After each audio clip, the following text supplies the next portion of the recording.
Dust, cobwebs. Halloween is right. Captain's log. Some strange phenomena has overtaken us here on the podcast.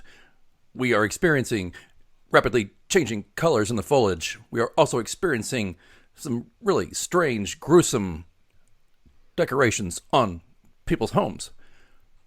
Okay, that's all I can do on that. Welcome to Trek or Treat, an Audio Hoo-Mons Halloween double feature.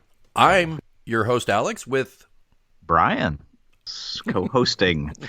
And yeah, so we're taking a great opportunity, it being fall, near Halloween, to highlight some of our favorite episodes. That's right. And your, of course, favorite time of year. Yeah, absolutely. I'm a big Halloween nerd, if you don't know that already, but I truly am.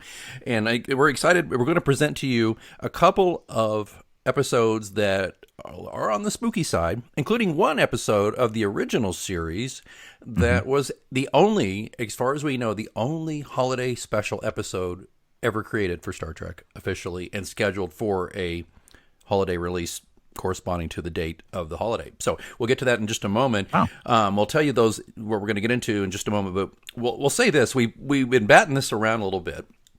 And by the way, we've missed you guys, and we hope you've missed us a little bit. It's nice to be back. We're still taking a little break here, and we'll have more stuff coming up soon. But we couldn't let Halloween go by without, doing this. And Brian's trip to China got knocked off, so he has a little more time. It did. I've got a little extra time. Yeah, I mean, a little bit of unrest, but more than anything, at my office, we're installing a new ERP, a new computer system that's going to manage our entire enterprise resource planning. And so, traveling away is a bit of a challenge. So those of you who maybe have been involved in those type of things know that it's pretty detailed. Everything from the sales side, the web side, the inventory side, forecasting, picking, and accounting. I mean, it's all being covered. So when you texted me about this, I said to you, well, hey, at least you get to kind of finally, for the first time in years, enjoy fall a little bit here in town. True. Or here in the States, and maybe lead up to Halloween and not be, I know Halloween's not like the big holiday to you, but just, maybe you could just, chill. Yeah, because I would typically land on the 30th. And so I was, would always be suffering from severe jet lag on Halloween. And so, the running gag was, I would just be a zombie because that's how I felt. Well, this year, this is so fun. We're taking a little family trip. We're going to go to, right before Halloween, we're going to go take a little trip to Halloween Horror Nights in Orlando. So we're going to be hip deep in that. That's to me is just, because Halloween's my Christmas. It's just like, sure. I'm so excited I can't stay. I'm going to plots. I'm so excited. Anyway, but it's looking forward to that. So, hey, without further ado, and I'll report back on that with you guys next time we talk. But why don't we get going on this thing here? Yes. And we'll have some notes for you at the very end of the show about some stuff about our show and about our sister show, and we'll talk about that then. But right now, we've got a Trek or Treat Audio Hoo-Mons Halloween double feature, and our first episode, which I'll tell you in a minute, because we're going to talk about first. We had some ideas kicking around when we runners up. We opened it up, and I said, Brian, let's just, from all of Trekdom, all 700 episodes of Trek out there, which one stands out to you? And you first said, so I really went for super campy, weird, and went with. I was thinking about doing Masks from TNG. From the Next Generation, and where they come across some kind of space Mayan thing. Data becomes a spokesperson for sun chips or something. And he goes, "I am Mosaka." Or what does he say? Yeah. I'm not even going to look for that drop in. I'm not even going to do that. It was terrible but campy, and they're wearing masks, and so that was my how it related to Halloween. Was kind of a literal masks. Yeah, they're going to trick or treating. So So you in thought, space. that was one you thought, and we were going to go with it, and then you had a better idea, which is what we're going to talk about in a minute. So I started researching and just looking at episodes across across Trekdom that have either Halloween type, which Right. we'll get into, Right. or something related to mystery, Right. suspense, Right. etc. And we'll say what you came up with in just a minute, because I want to tell you the one I thought about doing that we're not going to do. Also from TNG, I believe it's second season, The Royale. Okay, that's the one where they're trapped on this planet. That's a casino, and it's like a haunted casino, basically, because there's this ghost. Basically, they have to like do the certain thing. It's like this weird mashup where Riker and Worf and Data they're in this casino, and it ends up being like, I think in the penthouse of the casino, like a Howard Hughes type guy, and I think he was like a human who somehow got sucked into this. And anyway, it is campy and strange. I always liked it because it's strange and it's got kind of a haunted house vibe to it, the Royale. Yeah. So I thought that one would be good. Yeah. And then there was that episode too. Oh, I'm sorry. Were you going to say something? There's I mean, another one that I was thinking about was Schisms. Schisms. That's kind of which is too. very psychological. Kind of has a Kubrick esque feel to it, It does. where Riker is losing his mind, and there's some psychological experimentation going on, and you don't know the difference between what's reality and what's going on in his mind. So that one Is that the clip show though? Isn't that the clip show? The clip. Well, a clip show. In a TV show, when they don't want to make a new episode, they just have these. Yes. So they're That's exactly. notoriously, one of the worst episodes ever. But it is creepy and strange. But it's it's a total clip show. Voyager, by the way, we're not big fans, but there was the one I think where Janeway and Paris regressed and evolved or devolved into like newts, and they mated, and that one's just like body horror for me. That's a good one to think about. I don't know the episode. You Voyager fans can chime in, let us know on the Twitter, etc. So there's that. So I'm trying to think here. Enterprise had a creepy one where the ship was damaged. They rolled up on this automated space station that, in exchange for X, Y, and Z, it will just fix their ship. But then there's something more going on. That was pretty creepy.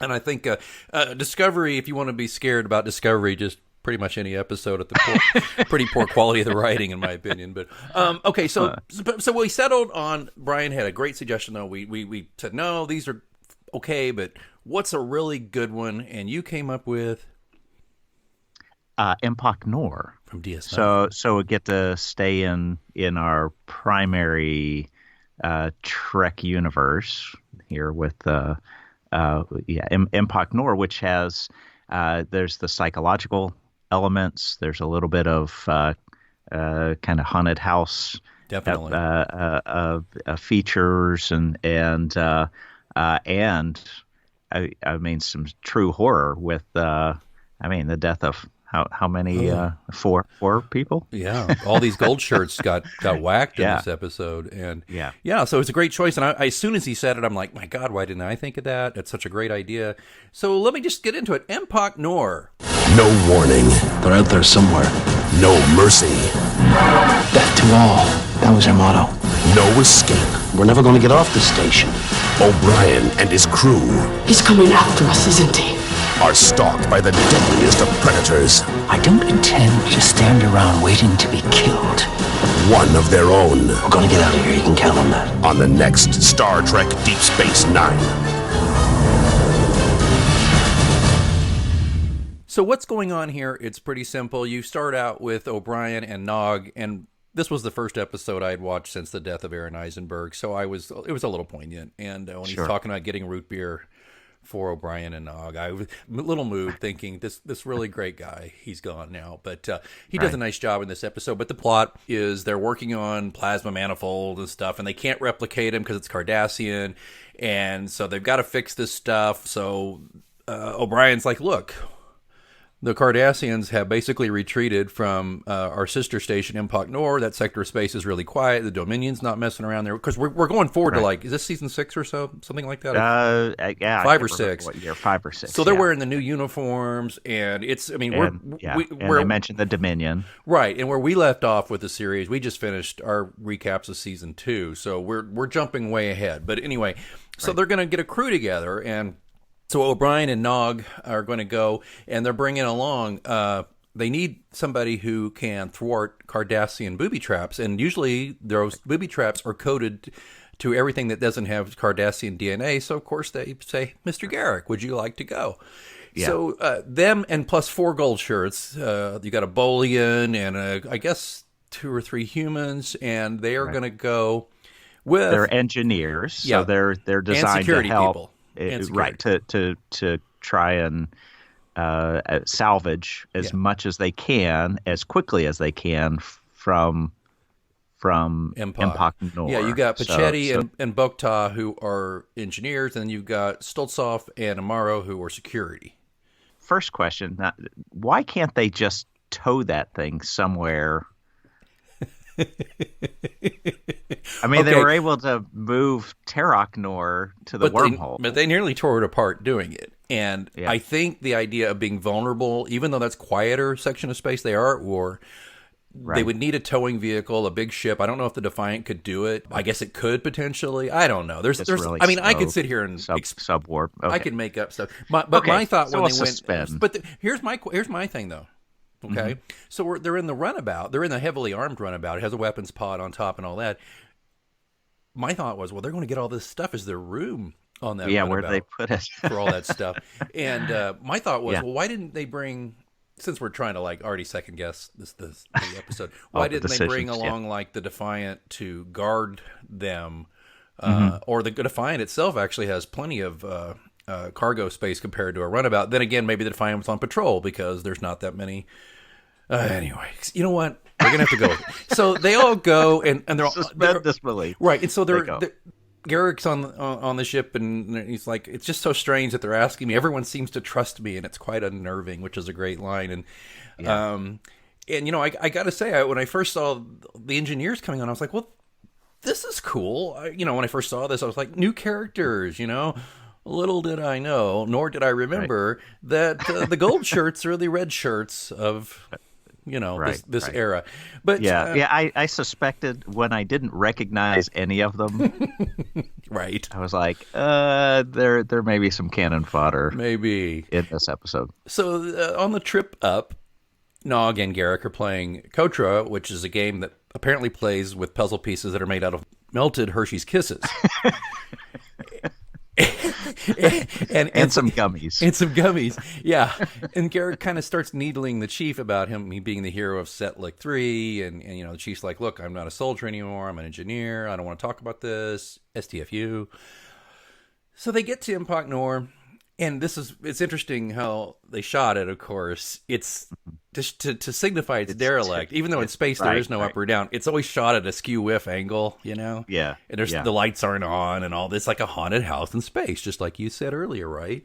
Yeah. But I just thought that was so funny. And I kept thinking to myself, watching it, because they used that shot several times for exteriors. And I thought, why didn't they ever show DS9 at odd angles once in a while? Like, they never bothered to shoot coming in off the top very often, and maybe that would have been interesting rather than it being just a horizontal. Right. There you go. So anyway, so they get there, and there's spooky lighting and music, which kind of ratchets up the tension, and we get to see Garrick in a spacesuit for the first time.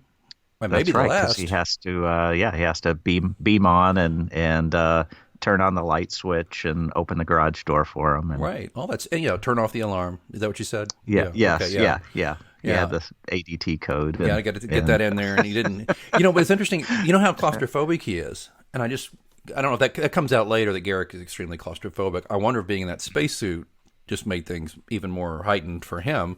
I assume it did, because I would feel claustrophobic in a spacesuit. They're looking around. They get their assignments, and they break up into teams. You get the must-haves, you get the nice-to-have, you get the whatever. Everybody's got to go get something.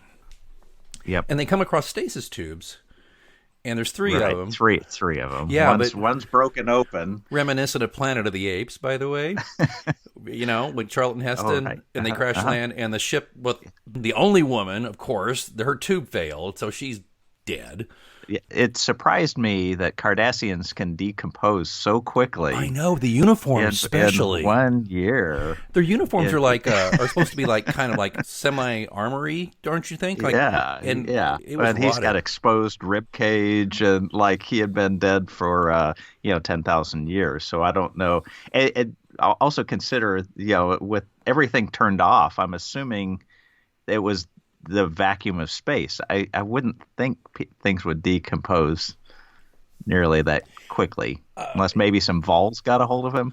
I don't know. Maybe some vols did get it. That's a good point. Although they didn't pick up. There should, but that's probably what it was. That's a great supposition. That probably there's some Cardassian vols that just went to town on him. Chewed him, and that's why the uniform's all chewed up. But a line would have been good. A line like, damn vols here, chewed him up. Yeah. So you have that. And but there's 2 empty chambers, right? And they're like, oh, and Garrick. So Garrick's getting a little twitchy. The Cardassians, the two Cardassians, are out there. They're starting to hunt down the team, and they make short work of a couple of the Starfleet folks right off the bat. And then just backtrack. They find the his insignia, the regiment, and find out that they're from this pretty scary elite killer unit. So they know that they're like the most dangerous of the Cardassians. I forget what was their motto, like kill everything, or let God sort them out. Yes. But and they make short work of the Starfleet, a couple of the Starfleet folks, and start to think that maybe splitting up was not a good idea. See, I did not think splitting up was a good idea as soon as they realized that they were being hunted. There's safety in numbers. These are basically the badasses of Cardassia. These are like the Rambos. You do not want to split up, especially when only really one or two of you is proficient in fighting or killing. And that would be O'Brien and Garrick. 100% agree. 100% so, okay, agree. not smart. O'Brien's command decisions, not so great here. It's so funny. Garrick starts getting weird. He makes contact with some kind of icky poo goo. Yeah. He hits some. There's some slime. Right. And I find it strange that he would even notice it in a place that's probably full of just gross things, dust, and when I saw it, I thought since else. it was blue, I thought the Bolian had sneezed on the railing, and he was like, "Oh, thanks a lot." Probably. Damn it. Yeah, man. But anyway, he gets the psychotropic cocktail in him that the soldiers are influenced by, and he starts getting twitchy and strange. And he's like, "Look, I'm going to go after these guys." And wisely, O'Brien's like, you go do that, because we can be working and trying to figure out a way, because we didn't mention this, but they blew up the ship. They don't have any way to get off there, so they're going to try to use the create a beacon. Insert Trek Babel here and to communicate with the ship. Create a beacon, send a Morse code signal that the ship will. And by the way, so instead of still at this point, everything should be about getting that beacon working. They should not be splitting up. He's like, okay, and then you still go and get the pieces and the parts we need. It's like, a lot of good that's going to do if we're all dead. You're going to stack them by the airlock to do what with? I mean, you need to get the Defiant here, so with some, a security team, some firepower. Jeez. So another bad decision on his part. I love O'Brien. That's why he isn't called Sir. That's why he is called Chief. And that's why he keeps telling Nog, "Don't call me Sir." Right? That's part of it. That's a great point. Anyway, so Garrick nails one of the soldiers. Correct, yes. And then he sees O'Brien, and he's like, and O'Brien's like looking at him going, "What's going on with you? You don't look the same. That's not the face of a tailor." And I'm not a tailor, And then he didn't go any further. He just kind of changes the subject a little bit. But moving ahead, I think it's interesting, though, that, Amaro is guarding Bucktaw, the Bolian, because Stoltzov has been killed, the other security guard and all that. Right. And and he's talking shit. Talking shit about Cardies, man. He said spoonheads. I want to nail those spoonheads. And to me, that's why after Garrick dispatches the soldier that nearly kills Amaro, who already killed a bow tie, squished his neck, gross. He's put his boot on his neck and crushed his windpipe, I guess. But that's why after Amaro was like, okay, thank you, Garrick. Garrick's like, here's your flux capacitor or whatever. I'm going to shove it in your... Well, he heard him call him a spoonhead. You do not say spoonhead around Garrick, man. He gets freaky about that, and especially when he's on the LSD, man. Yeah, that's true. So he kills poor Amaro, who manages to stay alive long enough to warn the chief and Eggnog that it's Garrick. Garrick's, he's the psycho killer, qu'est-ce que c'est? Right. Well, there's some back and forth. He captures Nog, and they do some they want cat the and mouse. hand-to-hand. So he reverted back to his his xenophobic Cardassian days, but I think he genuinely appreciated O'Brien's hand-to-hand combat skills and wanted to try them out. So these two kind of old, out-of-shape guys decide they want to have it out mano a mano, as opposed to sitting down for a game of Kotra. Whatever, Kotra. With a glass of Canar. Yeah.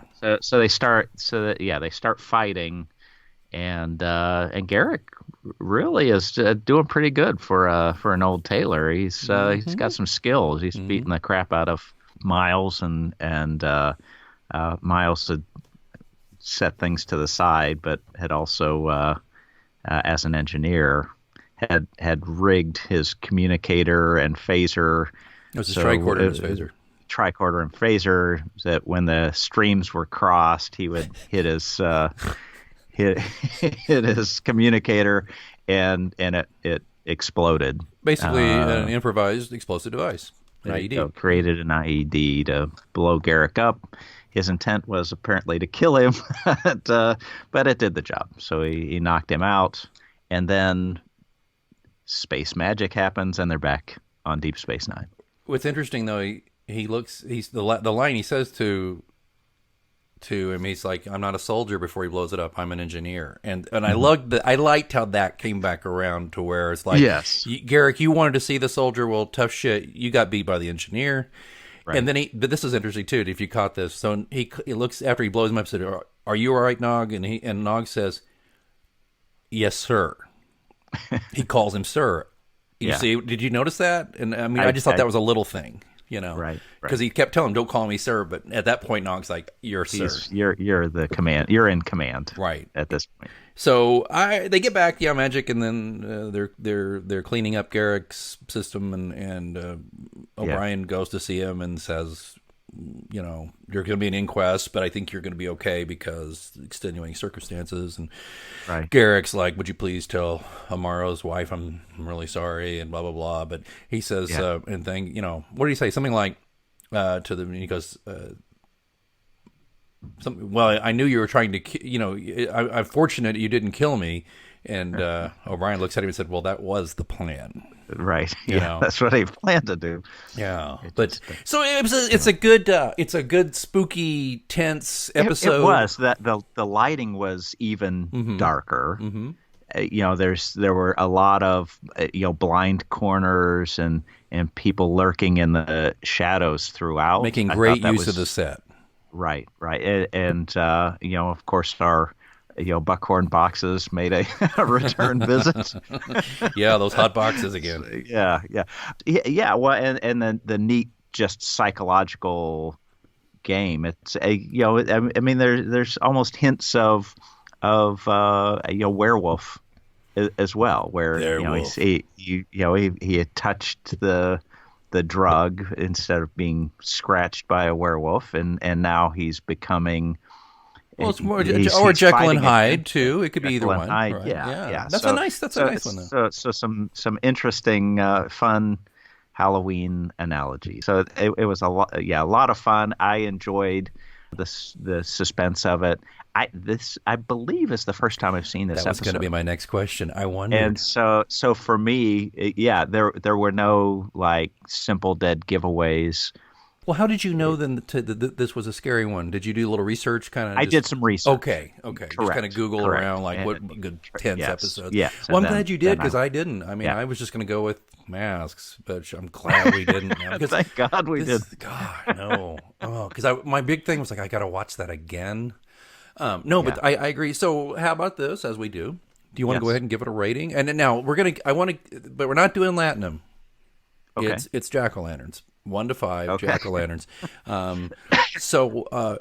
We're going to judge this on writing and production quality. We're going to judge it on scariness. We're going to judge it on just how it made you feel and how you enjoyed. So Right. if you're ready, please give us how many jack-o'-lanterns would you give? I will give it.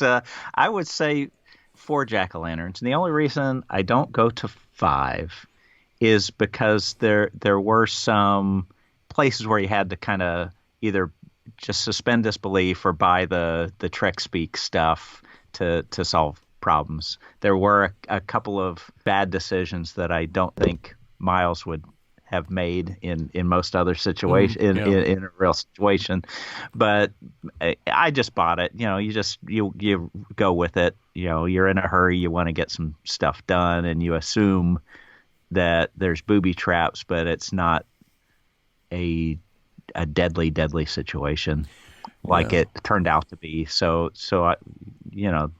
that's where I kind of land. Well, Andy Robinson, who plays Garrick, was not crazy about this one. Because he made his debut basically on the scene years earlier in Dirty Harry, playing the Scorpio killer, just an insane, out of control killer. Andy was not real big on playing psychos after that, because it kind of helped and hurt his career. Right. Now, and the original script idea for this had it with Worf and Garrick, I think, and I'm glad Worf wasn't in this one. I'm really glad. That's another thing. We're in this break season. Out the look, there's a batleth lying around on the station. See, we haven't even gotten to when Worf joins the cast, but I find Worf in many ways incredibly tiresome, and I know that's a hard thing for some people to hear, but I'm just glad he wasn't on this one. And I think the idea of having a super soldier like Worf, although frankly, Worf spends the first few seasons of TNG getting his ass kicked. It's just funny.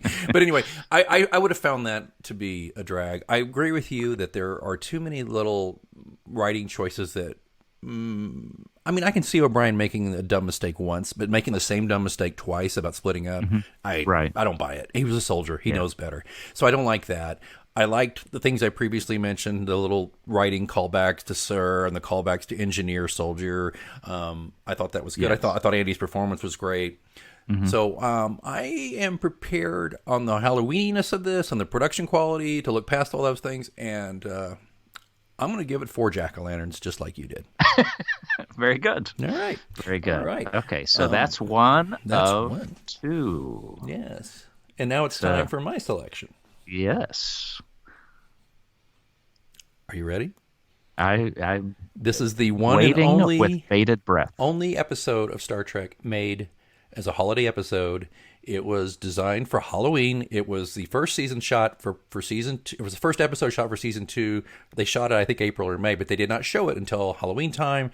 It is, of course, the original series classic, Cat's Paw. Captain's log, stardate 3018.2.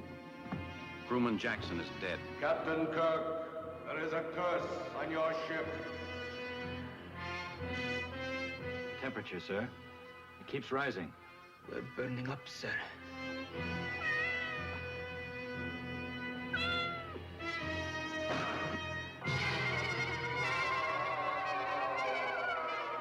Captain Kirk!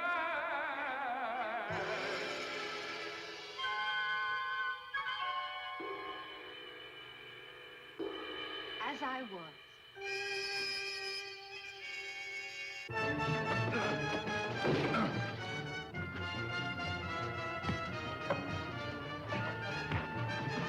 Stop!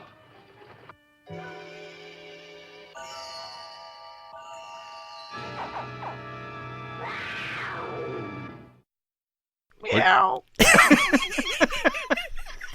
Okay. Here, let's just lay it out. What happens here? Okay. There's a landing party of Sulu, Scotty, and crewman Jackson are on Pyrus 7 or something like that, and they're overdue for a routine check-in when Jackson finally answers the urgent hails from the ship. He's got kind of a weird message. He's like, one to beam up, and Kirk and Spock and everyone, what? All right, let's beam up. Just one. Jackson's beamed up, and by Mr. Kyle, he materializes on the pad, and he immediately, just stiff as a board, falls to the floor, dead. Bone says, the man is dead. Didn't say he's dead, Jim. Said the man is dead. But from his dead lips, a voice tells Captain Kirk that his ship is cursed. He must leave or all will die. And then we go to the credits. So that is the kind of where we go with Catspaw at the beginning. We'll kind of walk through this one like we did with Impact Noir. I wanted to just lay out a couple of things real quick. I'm the original series TOS guy, obviously. I mean, I started watching them when they went into syndication in like 72, 73. I was very young at the time, but that's when I first, saw Star Trek and really understood what was going on, that I enjoyed it.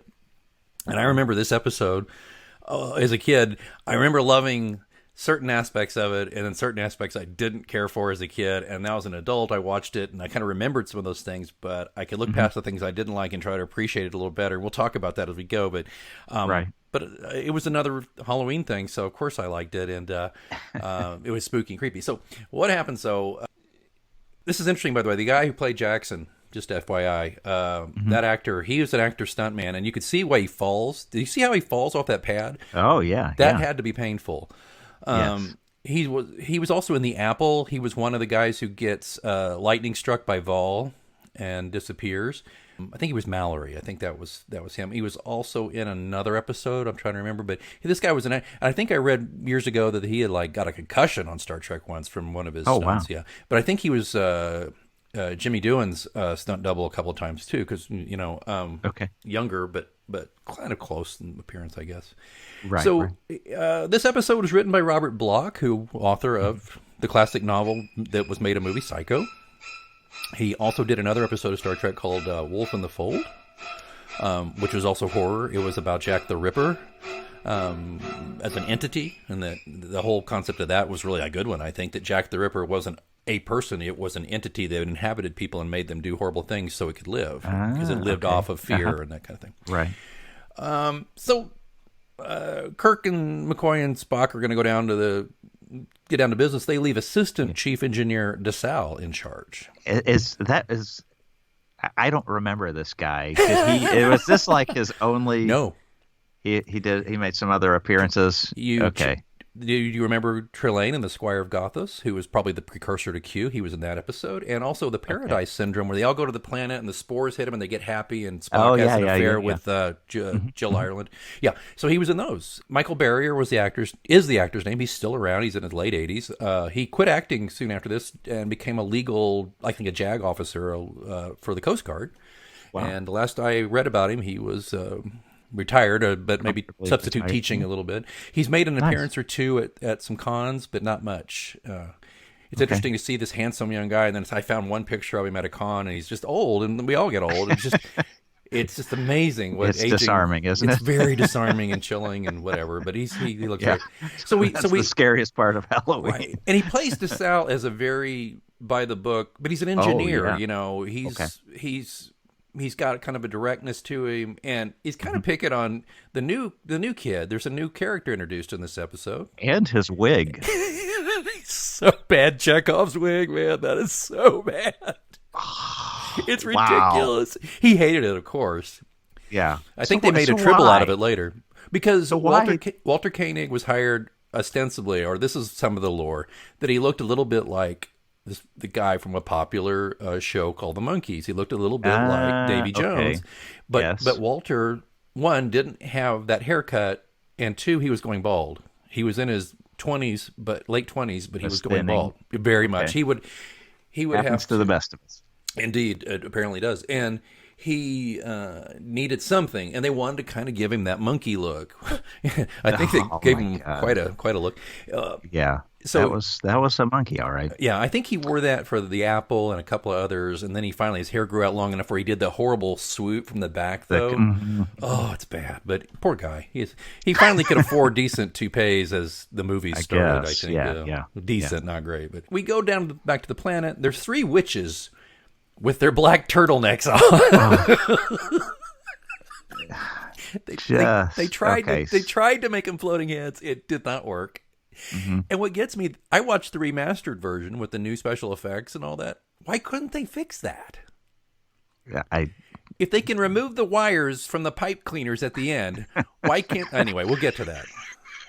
Okay, so they're all like, Captain Kirk, wind shall rise and fog descend, so leave here all to meet your end.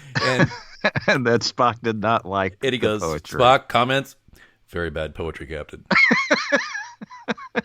and Kirk's like, helpful comments. There's so much humor in this one. How many takes did they have? Because I'm sure they were cracking up on that. This episode, there's so many good lines in this one. That's why I love this one. It is great camp. And then there's like they get wind blown around, blah blah blah, bounce off the foam rocks and all that stuff, and then they see a castle. Now this is interesting. This is the remastered version I watched, and they've got like a pretty gothic, scary looking castle, not over the top, because in the original series you don't see the full castle, you just kind of see the doorway. Okay. They don't even bother to do a fake castle. It's only a model. They didn't even bother to do that. So I like that, and it looks good. And they go in the castle, and the black cat crosses their path, and this is where you start hearing discussions about trick or treat, and right. And so Spock being half human. Right, I know. Here we go. But he wasn't raised on Earth. He was not raised on Earth. I know where you're going, but go ahead. But he knows all about not American, Earth, culture, right. Earth, authors, Earth, legends. He knows he's a walking encyclopedia. Right. And he doesn't know about trick-or-treating and Halloween. But it's great He's never heard of that. But it's great they set this up and they explain what it was, and he said trick-or-treat was this or this, and they looked at him and said, and you'd be a natural. That is funny. So then some stuff happens. They get knocked out. They fall. The cat tricks them into walking on a false into a trap, and then they wake up.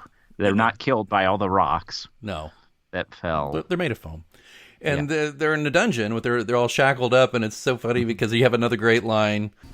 Bones, Doc, you were saying something about trick or treat. That was funny. That was funny, and and then you have that obviously fake skeleton because it has it's got the parting line there. On the top of the It's not skull. I was like, come on, you rented a skeleton, but you rented like a medical skeleton, not a whatever. Well, then there you have some back and forth, and then Scotty and Sulu show up, but they're not Scotty and Sulu. They're kind of giving them the stare down with the guns in hand. Zombie. And this, by the way, little tip here, or a little trivia. This Jimmy Doohan only has one line of dialogue in this episode, and it's all the way at the end where he says everything's vanished. George Takei doesn't speak at all except to go, hi-ya! Yeah, that's right. That's right. He just nods. His jujitsu skills. Oh my God, a little lacking in this episode. Pretty sad, I thought, hand to hand. Yeah, but so another thing I noticed too is like Shatner when he's kind of head lolling around when he's chained to the thing. If you look on his, I think it's on his left shoulder, the makeup from his face wore off on his tunic. And well, just a little thing you notice, but I bet back in the day nobody noticed. But when you're watching an HD on a really expensive TV, which we all have these days, you can see it. And I'm just like, oh wow.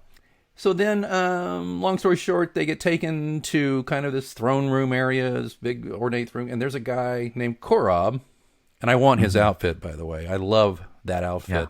Yeah. But Korob is, and by the way, that outfit, that robe, was also worn in an episode of Gilligan's Island by Bob Denver, just so a little trivia for you.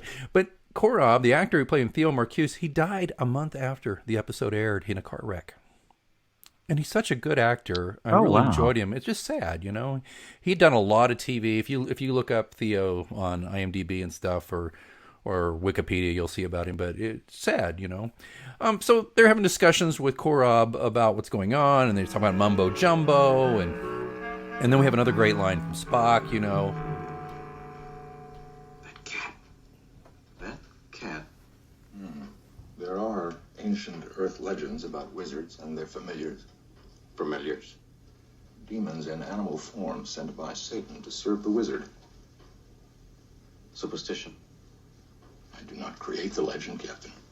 I merely report it. So then, Cat leaves the room, hightails it, old one eye, and then who slinks in but somebody I'm sure I dated because she's batshit crazy. It's Sylvia. Yes. She looks like somebody I dated, to be honest with you, who was batshit crazy. So every time I see Sylvia, I get more chills than I should. What did you think of her? She was interesting. I was expecting her to wear go-go boots. Ooh. But and you know what? It's not like, I mean, they put her in all this kind of filmy, gauzy stuff, except for her little costume changes, which with atrocious hair and all that. I was just like, yeah, she would have looked great in like a go-go outfit or something, but But I think they did her up in a way as to kind of make her like a counterpart to Korob's wizard, make her look kind of like a witch. And her hair is like Bride of Frankensteined up, it's all, teased up. It was interesting, though, that they switched back to the ship, and there's something going on with the ship because back and forth here. I've got it out of control here, or out of sequence, but, she's got a little pewter Enterprise. I've got one of those, and she's holding it over a fire, and it's getting hot, and Chekhov is sweating, and his wig is sweating, and DeSalle is like, I'll bet you credits to Navy beans. We're gonna punch a hole in it, and I'm like, credits to Navy beans. That's so silly. I mean, it's pretty bad. First, I mean, it goes against the the Roddenberry universe in which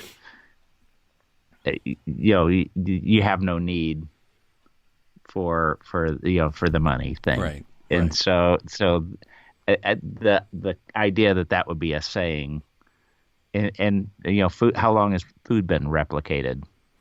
Yeah, well, I mean, it's an old saying. I bet you, I bet you dollars to Navy beans or something, or probably. It's an old. What it was. I was an Army guy, so right. But you know what that is. Robert Bloch and his generation, World War II, there's probably those sayings floating around. So I get it, but it was really kind of corny, and it's like, God, DeSalle, you are such a stick up the whatever guy. But Bones becomes a zombie like Kirk or like Sulu and Scotty. And then Sylvia and Korob's getting a conscience, and he's like, this is not what we're supposed to be doing. But she's all in love with the luxury of these bodies they're in and the sensations. Yes. And she just loves it. And, you're just thinking, boy, if this were filmed now, she'd be doing some pretty nasty stuff to herself because she's just all into it. And he's all like, no, we don't want to do this. And she's like, he's like, we're supposed to be doing, they're basically saying we're here on a mission. We're supposed to be doing this. And she's like, I'm not a puppet, Korob, like you. And I'm thinking, actually, you both are puppets if you go to the end of the episode. Yes, absolutely they are.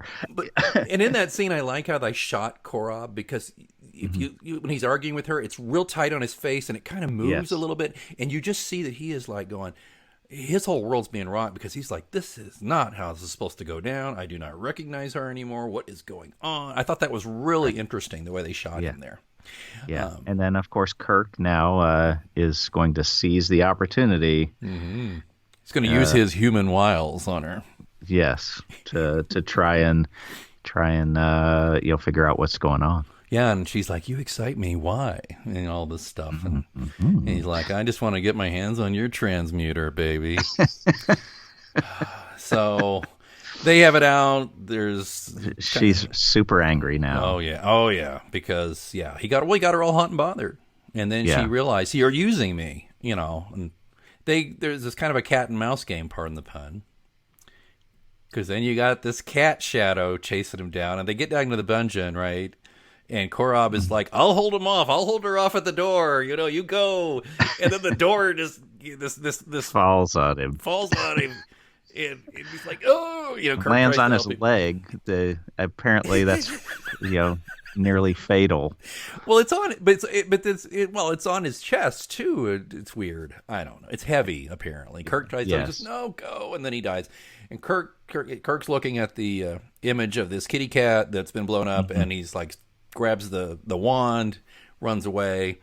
Again, they have their back and forth, and they, this cat Shadow is menacing them, and Spock is like, the cat is the most ruthless, most terrifying of animals. Back to the saber-toothed tiger, and I'm just like, yeah, but that's not what this is. But all right, no. But it sure looks like one when it runs through the model of the hallway. Oh my God, that's bad. That's really bad. Yeah. So it's a little. It is cheesy. So So then we finally get to the final confrontation. Captain, a bit more alacrity, if you please. Favorite line. Love that line. He breaks the magic wand after Jim and Spock beat the soup out of Scotty. Oh, Sulu, yes, that's and right. Bones. And I love how Jim is so regretful every time he hits Bones. He doesn't look regretful hitting Takei at all, though. He does not look regretful knocking Sulu into next week. See, that's where that all started, right there. You know that's what happened. He just like, Sulu was, Takei like, you enjoyed that too much there, Shad. Anyway, yeah, so they get the big confrontation. She's like, we need your dreams, your ambition, all this stuff. And he smashes the wand / transmuter on the table, and all of a sudden, they castle's gone. They become a couple of Muppets, very small Muppets. It's like if a demented 6-year-old was given some fish guts, some crab guts, some pipe cleaners, and some glue. Yeah, and I was expecting them to turn and say, "Phenomenal." Phenomenal. Oh my God. And we watched the remastered version, and I mentioned this earlier. In the original, you can see the wires that move them. It's awful. And at least they scrubbed the wires out mostly in the remastered version. But my thinking was, and I bet they went back and forth on this, they might have thought, let's totally create something better. Let's CGI a totally better deal. And I think they decided, in the interest of, you know what, it's just part of what the episode is. I bet we can't go any further. I'd have to ask somebody like Darren Doctorman. He would know, the guy who's on Inglorious Treksperts. That makes sense. I mean, if you go back to other series of that era, I mean, that was the state of special effects at that time. Well, but I don't know. That was a little If extra you probably have not actually seen. You should YouTube it if you ever get bored and just see if you can find the original, because it takes you out of it.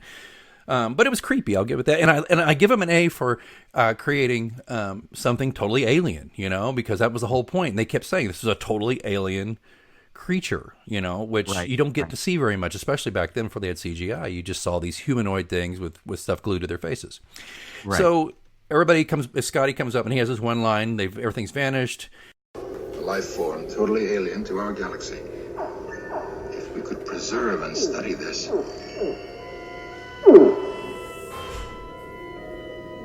Too late.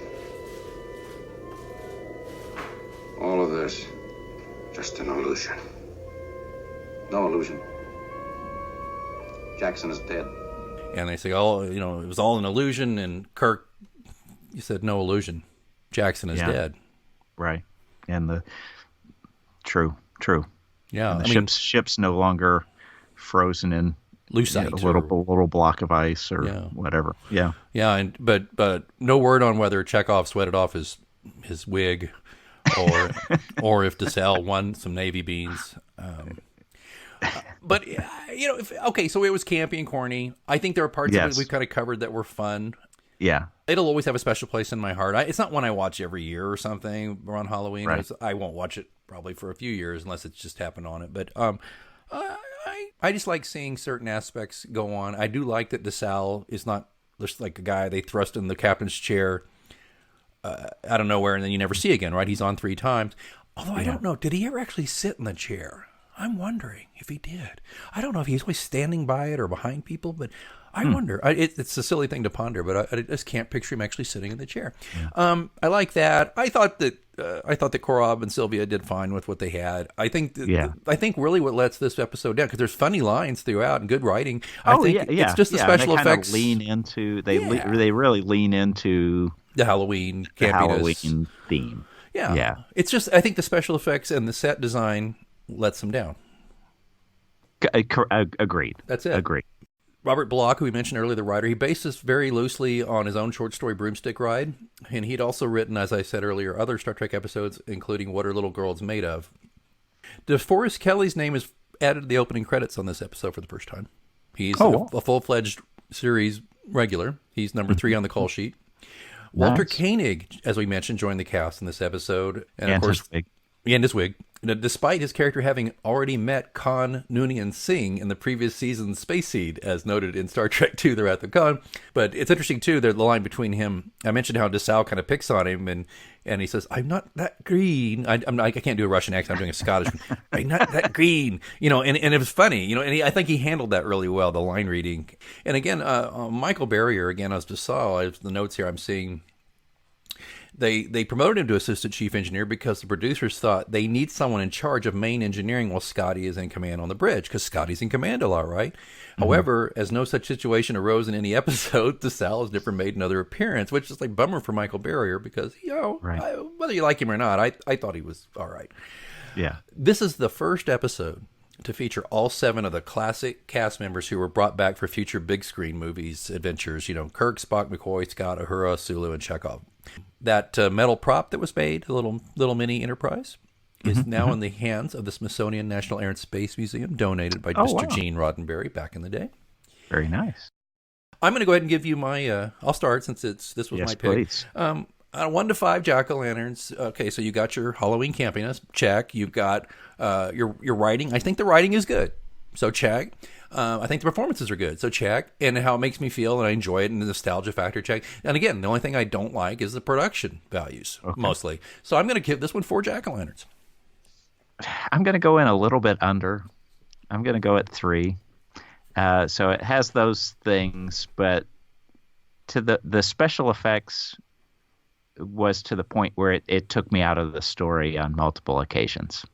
The cat, even the cat sound effect of the cat hissing and was just unrealistic to me, to the point that it took me out of the story. The stupid shadow casting of the cat because they couldn't afford do something that made the cat look larger.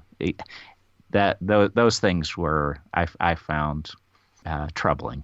But that's still fun. I mean, it was still a lot of fun, and if you just take it for what it is, which was kind of a bit of campiness and just a fun Halloween story, 400 years in the future. So that was kind of fun. Well, and a little bit of trivia I didn't mention and get to real quick. And I get you. And there's no argument here. It's just personal preference. I think it edges out for me because I like Halloween more than you do too. I think that's part of it too, perhaps. Maybe a little. So there you go. You got 4 jack-o'-lanterns for me. You got, was it 3 or 3.5 from you? 3? 3. Yeah. I just give it a solid 3. Solid 3.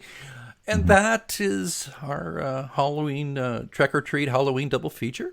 I hope you enjoyed that, and we hope that it encourages you to look at Star Trek as we close in on Halloween this season and look for some scares and frights and fun with that.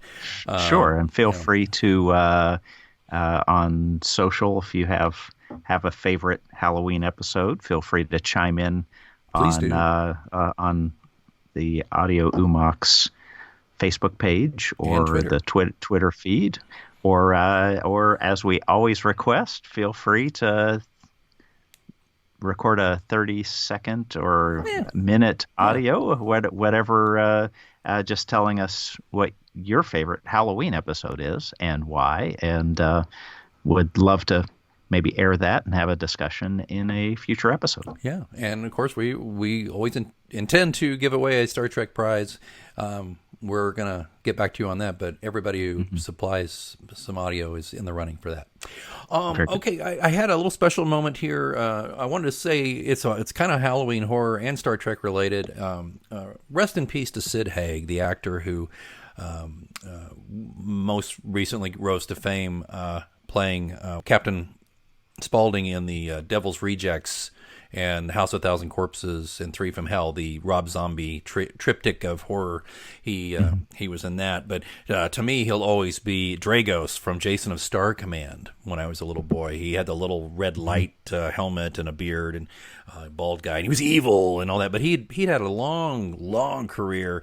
And Star Trek connection is Return of the Archons. You all may recall the episode from the original series where they have the Red Hour, and everybody like once a month can lose their minds. And I mean, it's actually pretty. It's like The Purge, by the way. That's probably where they got the idea of The Purge from. He played one of the lawgivers in the robe. You never really see his full face. He's holding the staff that you are to be absorbed. I don't think he even has any lines. But Sid Haig was in Star Trek, and we lost him. I think he's around age 80. Just sad to hear. So rest in peace, Sid Haig.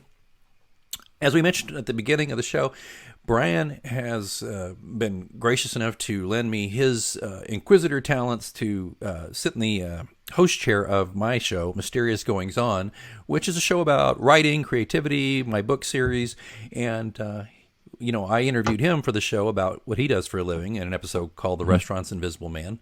And he interviewed me about my book of mystery suspense thrillers, the John Pilot Mysteries. And the episode that's up at the moment we're recording now, the first episode of the two that he hosted, it covers the true life, true crime history of a small town, a small college murder in a small town, murder-suicide that in 1950 that I used as the basis for the first book in the series. And then in the next episode, which is coming out on October 24th, we get into some things that actually happened to me at that very college, and some criminality and some strangeness and some malignant narcissism and more. And it's just... Look, even if you don't read my books, I think you might enjoy the byplay. You might enjoy learning what happened on both these episodes. So we'll put the link in the show notes. And it's just the two of us get to talk again. Yeah, that's our thing. And I've missed that because, we're on a hiatus right now with this show, basically. So it was great to get with him for a couple hours to do those. And we've got some announcements coming up about Mysterious Goings On. We'll get to them. But as we said, October was going to be a really busy month. So we managed to squeeze this one in because Brian's not in China. We'll be back in touch. We have some more stuff coming up for you. Please don't worry. And thanks so much for keeping up your support. Sure appreciate any donations to help with the hosting. And of course, just like Brian said, send us your audio and visit us on social media and let us know you're doing all right. Brian, anything else before we go get on our brooms or whatever and get out of here? I think that is it.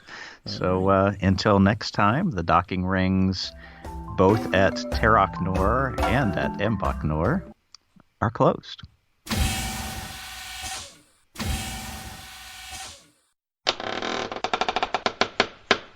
Hey, listeners, Alex here with Mysterious Goings On. Just wanted to let you know we got Mark Groves with us. Hi, Mark. Hello, Alex. Mark is the author of Hell's a Palooza, the best damn rock show ever. I wrote the novel part and then one of the short stories in the anthology in Chapter 5, along with 6 other great Kansas City area writers. And how about this? Because I know once you listen to Mark's interview on Mysterious Goings On, you're going to want to read this. And Mark is a sweetheart of a guy, as you can already tell, and he's going to make it easy for you. And so here's what we're going to do. Mark is ponying up a copy of an autograph. Is it an autographed copy? How are we doing this, Mark? It will be, you darn tootin'. An autographed copy of Hell's a Palooza, the best damned rock show ever. Yeah, and this is an epic. I've got a copy on my Kindle, but Mark has been so kind. He's been such a great guest, and we're going to offer up an autographed copy for a lucky winner. Rather than tell you all the rules right here and now, I want you to go to mgopod.com, just scroll down and to the show notes, and you'll see something. It'll be the book cover for Hell's a Palooza, and just click on that, and it'll give you all the rules to enter, and we'll just take it from there. Does that sound good, Mark? Oh, perfect. Let's do it. All right. Everybody have a great Halloween, and we'll talk to you soon. And good luck on winning this fantastic book.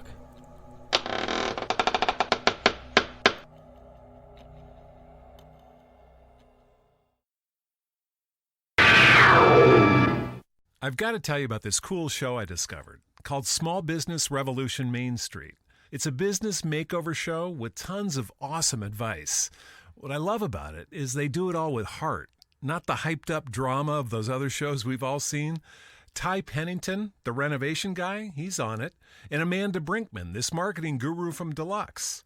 Definitely check it out. You can watch it on Hulu, Prime, or smallbusinessrevolution.org. And now, a thought from Geico Motorcycle. It took 15 minutes to take a spirit animal quiz online. Please be the cheetah. Please be the cheetah. And learn your animal isn't the cheetah, but the far less appealing blobfish. Oh, come on.